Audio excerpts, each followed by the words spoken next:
Hello guys! Another day, another vlog. Share ko lang sa inyo guys ang pagka-MacGyver ng mister ko. Inutusan ko kasi si Bunso na iligpit yung mga Christmas lights. Hindi pala marunong kaya ayan, nagkabuhol-buhol na lang.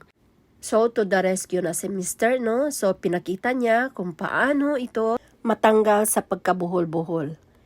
As you can see guys, parang mga aninipot lang yung Christmas lights namin, no? Wow! LED microlights pala siya guys na sobrang pino lang talaga niya. Pinong-pino talaga.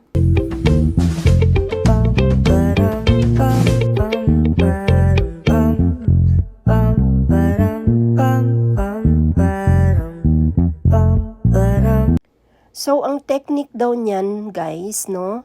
Pinasindi muna niya yung isa para alam niya kung saan yung nagkagumun-gumun, yun doon siya mag-start na tanggalin. Kung wala kang pasensya ay talagang mabugto ba? Dahil mataas ang pasensya ng husband ko, kaya ayun. Nahiwalay na ang isang Christmas lights. Bale, 3 Christmas lights pala yung nagkagumun-gumun. So, sa second na naman siya, pinasindi na naman niya para makita niya kung saan banda yung pagka likot-likot. Likot-likot ka dyan. So guys, kung mayroon din kayong ganitong klaseng problema, i-apply po ninyo yung technique.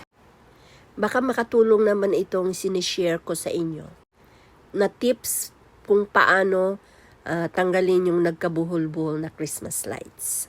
So, ayan guys, malapit na siyang matapos. At last, nahiwalay na ang 3 Christmas lights natin. At sana may matutunan kayong tips sa sinishare ko sa inyo. And that's all for our video for today guys. Thank you for watching. Till my next upload. Bye!